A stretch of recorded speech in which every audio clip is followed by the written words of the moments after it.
Okay, everyone. So, I've been asked many times to narrate my videos instead of just leaving music in the background and having you guys just watch what's taking place in the out on these dives. So here it goes. Anyway, this is my new 90 centimeter gun. I bought the parts from Ocean Ammo down in the San Diego area. It's using a fusion setup where I have a 19 millimeter top band and three sets of lower bands. Two pairs of which are 16 millimeters, and then one 7.5 millimeter band setup. And yeah, this kind of setup just shoots so nicely. I used to be big into using front load guns, but after discovering fusion setup, I was like, I'd never go back. These guns shoot really nice with fusion setup, very flat. A lot of power, especially if you're using 19 millimeter top band.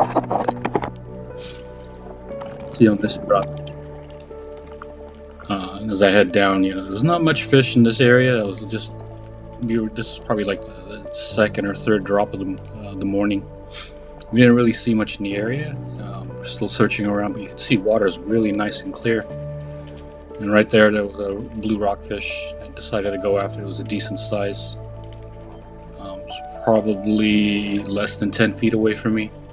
I just went after it anyway, but just watch how this goes. It's nice and smooth. But yeah, I've shot fish well over 20 feet with this thing, and it would still punch right through, and it was very accurate.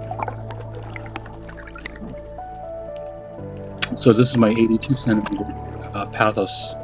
It's also using a fusion setup as well, except the bands are all 17.5 millimeters. I actually only used two bands underneath for the bottom bands.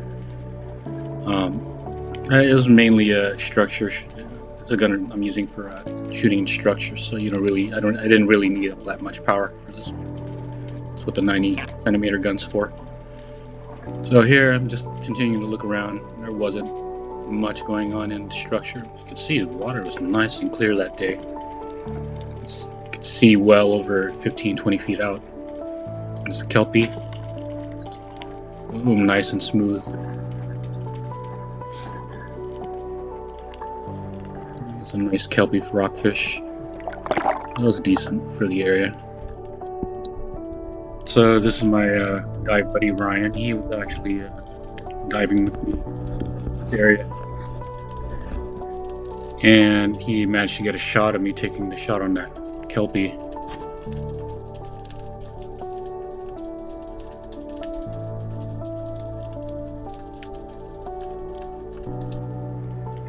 And this is Ryan's drop. I was making sure he's okay, doing the thing, one up, one down. A lot of guys don't do this. Sometimes the guys I go out with will kind of go off and find myself having to dive alone there. But I kind of emphasize to most the guys a lot of the times, again, we should really do the one up, one down thing, just for the sake of safety. And going back down, just trying to look for something to shoot. Usually in the first part of the dives, I like to go after rockfish, just fill that stringer up, and then afterwards go after lingcod. But this day, everybody in the group except me shot lingcod that day. They limited out, or they at least got one. I was the only oddball that didn't walk away with it. But I did get some cabezon, which was nice. You'll see later.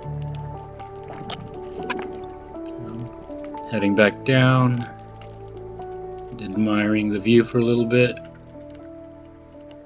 And I believe on this shot I found a rock greenling.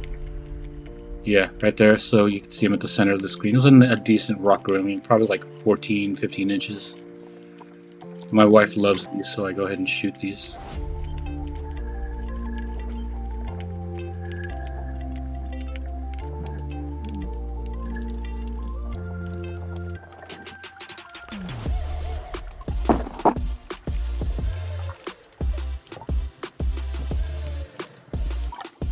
These are nice to eat.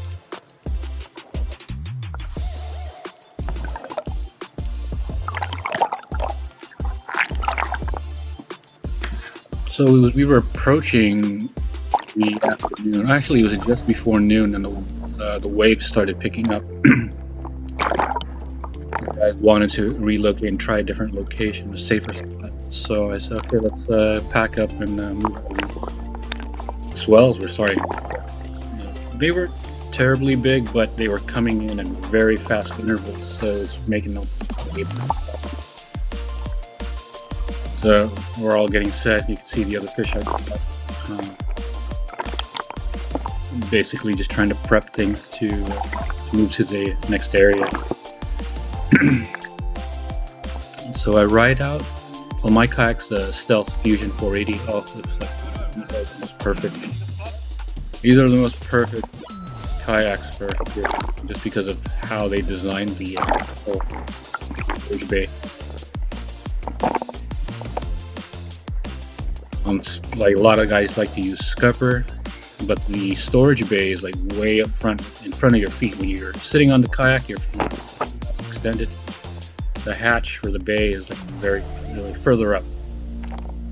You can see the hatch on here. It's basically between my feet. It's much closer, so it provides about 7 feet of space on the inside, from the tip of the bow to where the back end of the main hatch is. It's a lot of space. You could fit a almost full-size fishing rod in there.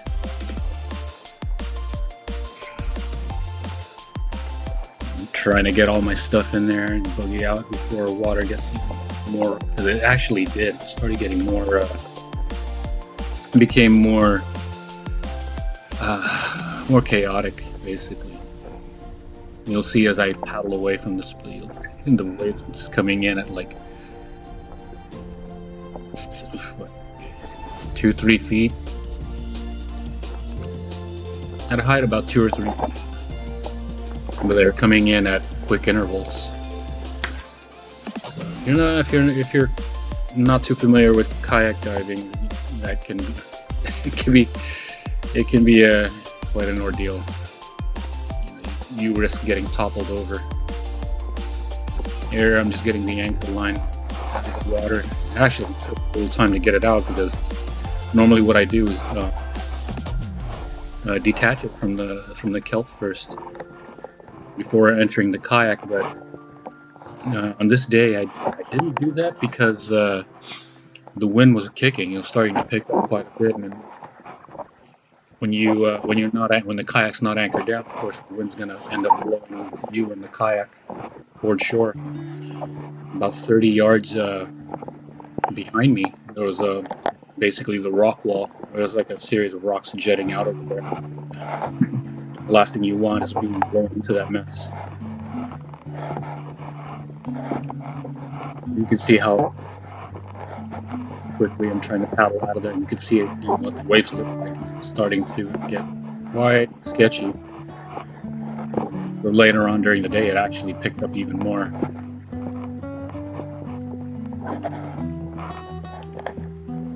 So here's a Pescadero rock. Trying to get to the other side of it where it's nice and calm. The other guys in my dive group all went to the other side of this rock. So yeah, so we had to go behind this thing, catch our breaths, and then leave the kayaks there. And then we basically just ventured out. We just swam out to the dive spots.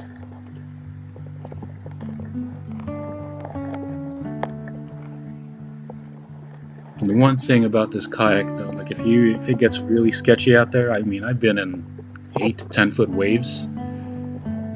This kayak was designed down South Africa by Stealth, and like it's basically a hybrid between a surf ski kayak and a regular conventional kayak. So they gave it the features of a surf ski for the whole design, but then they added all the compartments and stuff and made it like a really, really formidable fishing platform. You could ride this thing on the waves. It just handles it beautifully. And because the hatch is well, like you can see, I have two straps holding down the hatch. That's, you know, it's fairly watertight. I had this thing. I've accidentally top, and I had very minimal water entry from any of the hatches. Here, just getting set for the next phase of our dive. We found after we parked the kayaks, like I said, we ventured out to the unprotected areas. We just started on our search for more fish to shoot.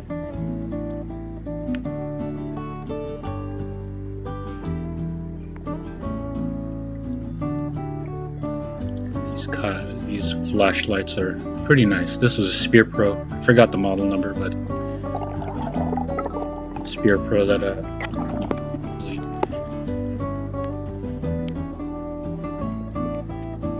you can see I got a flashlight mounted in front of my my Pathos gun.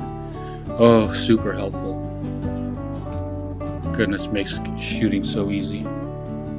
Especially when you're shooting in structure and you don't want to be, using your left hand to point a light and put the gun in your other hand. What it basically does is allow you to stabilize. You have to hold on to structure.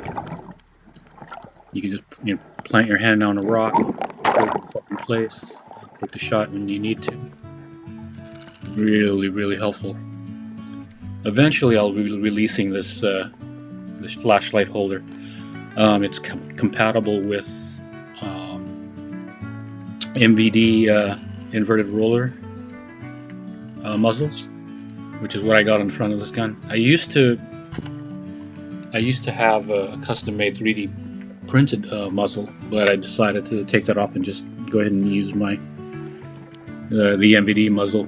I mean, I paid almost $100 for the thing, so yeah, I just want to go ahead and just use that. Just got myself a nice olive. These guys were all over the place. During the winter months, man, the fish are all coming closer to shore, so no matter where you go, it's just going to be open season on these guys. There's a lot of nice fish coming out during this time of year.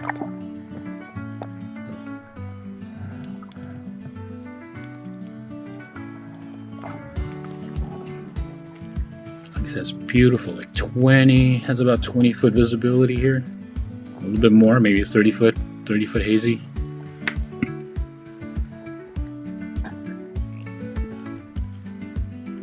And that guy right there is a little buddy of mine, Mike.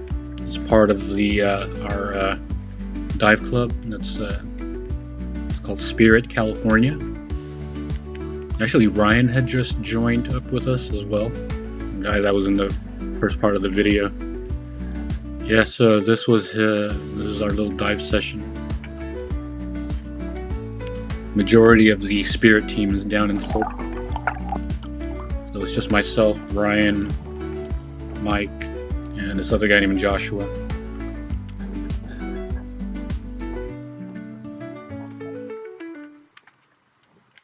Down here, this area, man, the structure over in this area is very nice. It's just too bad we can't keep any of the scallops and all that other stuff that we find over here. Right there, you see some, big cabezon. This was about 20 inches. He was trying to get away, but, I got to close the gap, take a blind shot into the kelp, and I managed to land the spear just behind. Well, it was a gut shot. It wasn't all that great, but I still got it. Normally, I gotta go for head. Get away with like that. You just gotta take the shot. That was a nice cabbie. There was a lot of these guys out there that day. So they took off the size limit for these guys. And I still follow the old guidelines. Little 15. bit smaller.